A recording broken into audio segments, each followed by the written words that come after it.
We're here today because we have filed a federal civil rights lawsuit on behalf of the family of Shayne Sullivan. Karen, his mother, and Shayne has two children, Shayne Jr., 6 years old, Demetria, 4 years old, who are now without a father. We are also here today to demand justice and accountability for these police officers who took Shayne Sutherland's life. We have filed a lawsuit against the city of Stockton, a federal civil rights lawsuit, and those individual officers and the chief of police. But ultimately, we are calling for the criminal prosecution of those officers because based on the facts, they unnecessarily took a life and used excessive force where really none was warranted. So what happened nearly a year ago, October 8th, 2020? Well, Shayne Sutherland had called for help. He was in an AM/PM. He asked for a taxi. Obviously, something's not right. The store clerk calls, and Shayne is distracting customers, maybe causing a disturbance. But when the officers arrive, Shayne leaves the store compliant with them. He puts his hands behind his head, interlaces his fingers, spreads his legs. They search him. He has no weapons. He sits on the ground and is compliant with those police officers asking questions. And then he made what turned out to be a fatal mistake in a moment of panic. He stood up, he took 2 steps, and he basically just turned into the arms of the officers. He wasn't trying to flee, he wasn't going anywhere. And they immediately took him down to the ground, and they handcuffed him without incident. He was handcuffed, laying prone on the ground, face down, in a manner when your hands are behind your back, which restricts breathing. This wasn't enough for the officers. They, after handcuffing him, began to place full body weight, and one of the officers took out his baton and pressed down on Shayne's back, his shoulders, and although we only have one body cam, the officer who takes out that baton, we don't have his body cam yet, but we'll get it in this lawsuit, is pressing down, restricting his breathing, while Shayne screams, "I can't breathe. I'm begging you. You're choking me." And his words become more and more garbled as you could see him struggling for breath. This went on for close to 3 minutes as these officers didn't get up and they didn't let up. Now, we have a problem here in Stockton with the San Joaquin coroner's office. San Joaquin coroner's office declared this an accident. This was no accident. This was a homicide. The family of Shayne Sutherland hired one of the preeminent pathologists in the state of California, Dr. Bennett Amalu, and he examined the body, and he noted contusions to Shayne's jaw, his lip, his nose, his face, his back, his thighs. When those officers were pressing Shayne into the ground, they were pushing his face into the ground. And as you saw with George Floyd, Shayne Sutherland was not resisting. Shayne Sutherland was moving his head in an attempt to gasp for breath. Dr. Amalu concluded that the cause of death was restraint asphyxiation. This is not a surprise. This has not come out just with the George Floyd, that if you have a person prone on the ground with their handcuffs behind their back, it cuts off airway to the heart and to the brain and people die. Law enforcement has known this for decades. I have been a civil rights lawyer in the state of California for over 30 years. My first positional asphyxiation case was in 1992. Yet it keeps happening, even in the face of someone literally pleading for their life. "You're choking me. Please, I beg you, calling them sir, and finally saying, "I am already dead," with an expletive in there. But Shayne told him, "I am already dead."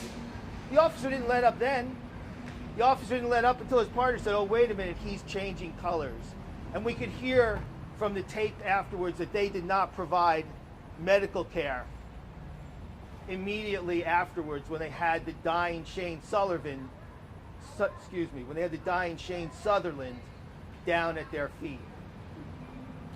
Now, we have sent that second autopsy report to the district attorney.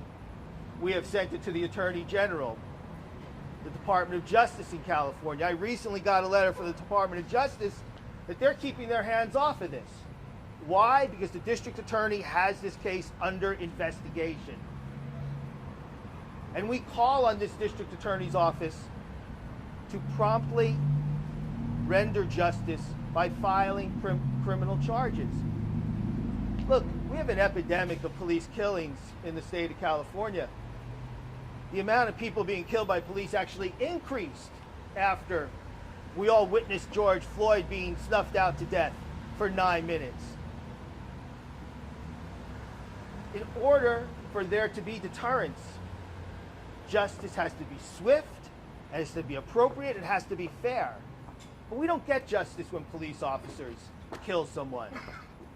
It's very, very rare. Why in the state of Minnesota are they able to file criminal charges within days of viewing that video? Yet in California, we have a full 1 year later when all of this is on video and no action is taken. No action is taken against these police officers. We haven't been informed that they've been disciplined in any way.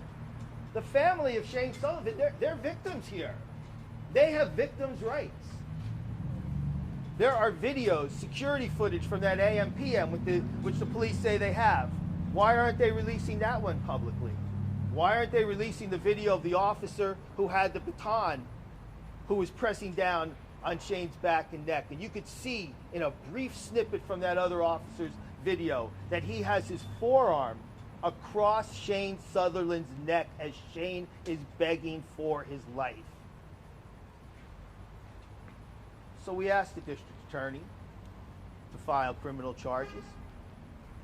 The family of Shayne Sutherland, Karen Sutherland is without a son. His brothers and sisters are without their older brother. His children, who he loved, Shayne is described as a loving, funny father who took care of his kids and loved them. He was a youth football coach. He was 29 years old when his life was taken. 29. Those kids will grow up without a father. And Karen Sutherland is here to speak to you about that loss. And in conclusion, while I think ultimate justice can only be gotten in criminal courts, punishment needs to be swift to deter. We are civil rights prosecutors. We will prosecute this case in civil court, and if the city of Stockton won't do their job, and if the district attorney won't do their job, we will do our job and get justice for this family. Thank you very much. Karen Sutherland. I've spoke out many times in this last year for my son, along with my family and friends. I can't begin to tell you the absolute devastating loss that I, as a mother, feel every single day. It's a constant nightmare I wake up to every single day. And it was not justified. My son was of no threat. Okay? He was complying. There was no reason for those officers to do what they did, especially with my son begging and telling them I can't breathe. My family's loss, my grandchildren's loss. We spent Christmas at the cemetery last year and opened gifts out there. My grandchildren loved their father. My son was a good father. He loved his children. He loved his stepchildren. Everybody has suffered a huge loss. I mean, there's no words to even describe it. Watching my grandchildren at the cemetery, talking to their dad at his headstone, telling them that they love him as they're walking away.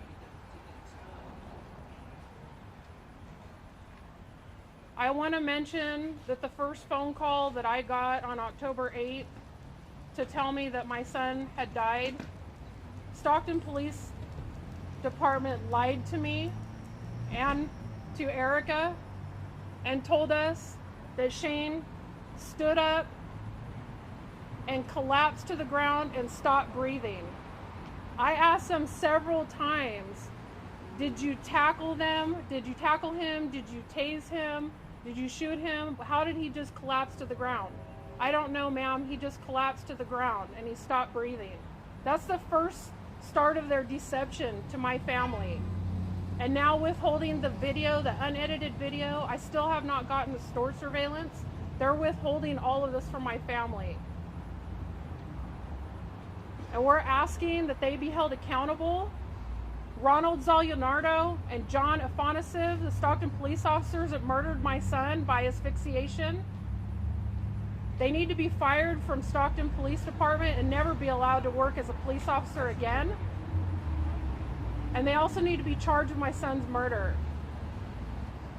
And Chief Eric Jones needs to be held accountable as well for allowing this to happen and not disciplining his officers.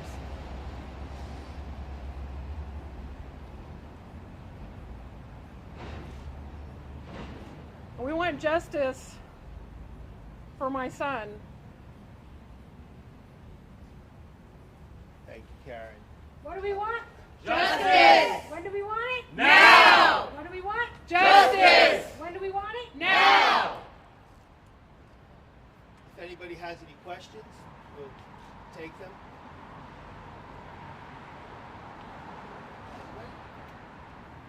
Have you spoken to the district attorney's office on where their investigation stands at this point? We have not. We sent them a letter in early September with the description of why we contend that criminal charges should be filed. We attached to that letter the second autopsy of Dr. Amalu, which clearly establishes that this is a homicide, because we don't believe that they had access to that. We wanted to make sure they had all the information. We did not receive any contact from the district attorney's office since we sent them that letter. They haven't contacted us yet. What do you say to people who see the video and see that Shayne was sitting down and then suddenly took off or tried to run? Those people that say he wasn't complying with that at that point. Well, yes, it's true that momentarily Shayne stood up, but he didn't take off. He ran into the arms of the police officers. And as soon as he ran into the arms of the police officers, he immediately knew he made a mistake. He said, I'm sorry, I'm sorry. They told him, they put him down on the ground, they're handcuffed him. He said, don't move. He says, I'm not moving. They tell him to relax. He says, I'm relaxing. So, you know, what type of society do we want to live in? We want to live in a society where someone makes the decision momentarily to run from the police, and that results in a death sentence? That's a miscarriage of justice. If Shayne Sutherland committed a crime, you bring him in and you bring him to court. There is an established protocol once he is handcuffed and once he is on the ground. You put him on his side. It's absolutely mandatory to put him on his side. You have two officers. He's handcuffed. You hold him on one end of his body and the other. He poses no threat. He's not going to be able to do anything to you as a police officer with handcuffs. So what I say to them is, would they want to be judged in their worst mistake of their life? And two, the way this related, Shayne was no threat to the officers, and it shouldn't have resulted in them killing him. There was no reason to put that amount of force and pressure on his neck, back, and shoulder when he's face down, when they know they've been trained that can result in someone's death. It's an unnecessary risk. Karen, has a police chief or anyone from the department ever reached out to you and spoken to you? No. Chief Eric Jones has never reached out to me. The only person that I've talked to is the homicide detective. And then when I was first notified of Shayne's death, there was another detective that called me. And this is a recurrent problem both in law enforcement and with the city of Stockton. I mean, looking at the city of Stockton's history with their police department, it's clear that they have lied to families in terms of how the cause of death came. Now, they tried to spin it in a way with having the one video, but it does tell the tale of what happened here. And it really is. I mean, there should be a law that families whose loved ones are killed by law enforcement, that they are contacted by law enforcement and they're told the truth, and let the justice system take its course like it does in every other situation where someone's life is taken. Karen, if you had the opportunity right now to speak to Police Chief Jones, what would you tell him? I would ask him why. I mean, why does he allow this to happen? And why hasn't he disciplined his officers? Why hasn't he fired them? They killed my son. My son was begging for his life and calling out for me. That shouldn't have happened. That shouldn't have happened, and they should have been fired immediately. The state legislature and the governor just signed a new use of force law. Obviously, doesn't impact your case directly, but can you speak to that and how this would have applied? Well, there's been a number of different laws signed recently by our governor, and we thank both the legislature and the governor for taking some action.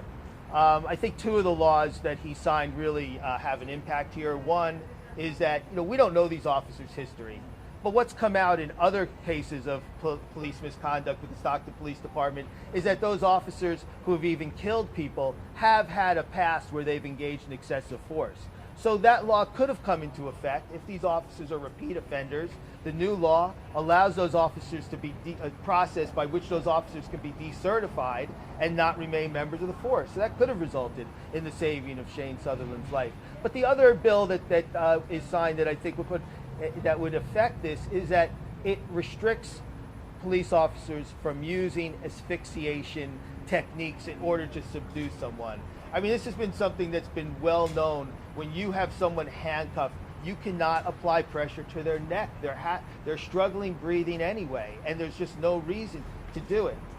And in terms of even when they're not handcuffed, that carotid restraint completely cuts off air through the airways and can kill someone. So it's just like shooting a bullet in their chest. You're choking someone like that, you're going to kill them.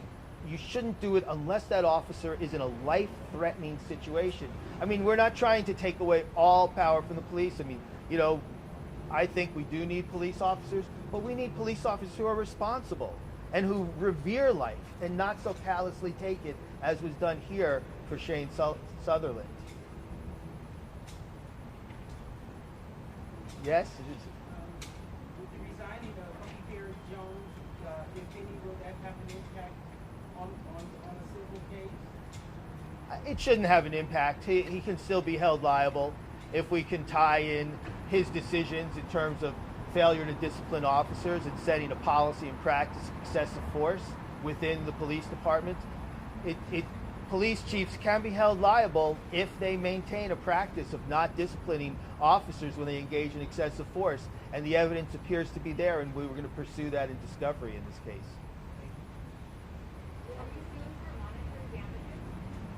Yes, we are. We're looking for compensation for the family of Shayne Sutherland in our federal civil rights lawsuit. And what is that amount? We haven't asked for a specific amount. I'm a trial lawyer, and basically the juries get jury instructions, and juries are asked to use their common sense and to provide fair compensation for the loss of love and companionship. And we would think that amount, when you're dealing with a 29-year-old who had a full life ahead of him with his children, that amount will be very large. But we believe in the jury system. We'll leave that up to a jury when the time is right.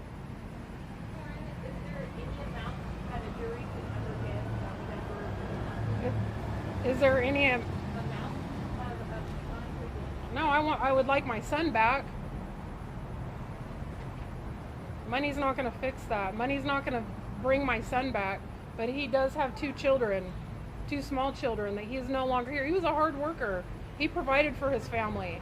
And now he's no longer here to do that. That's it. What was he working at that time? He was a journeyman for the Glazers and Glass Workers Union, Local 169.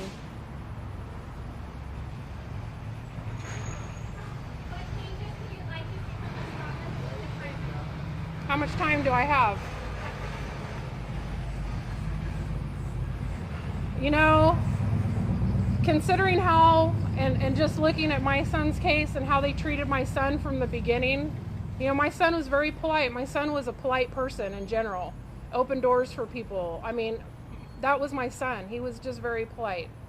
And he was being polite to them, and he was calling them sir. I'm sorry, sir. I'm sorry. Just like Jim said, he was, you know, he came out with his hands up. He was complying. He sat down when they told him to sit down. Okay? And they immediately just started belittling him. They have like a attitude, anger issues. They, you know, they need to screen their police officers better. They need to have compassion. I don't feel training helps somebody with that. They need to have compassion. That's what I would like to see changed.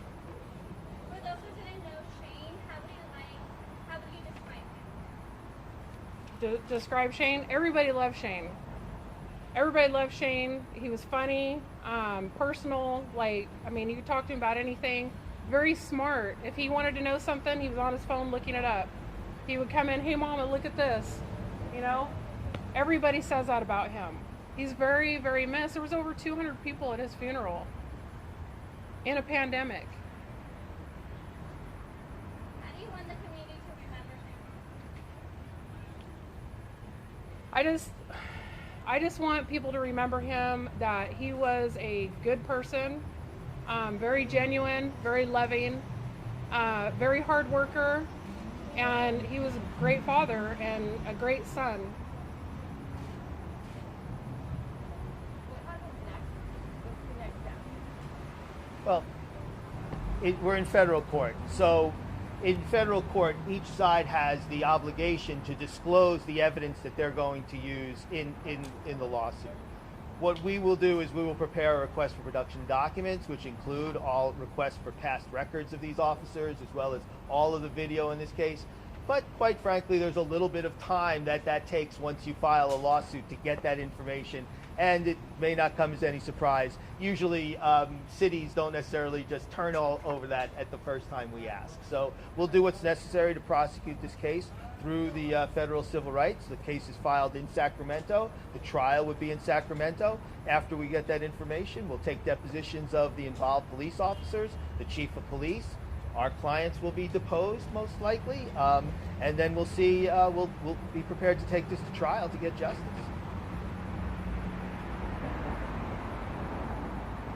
All right.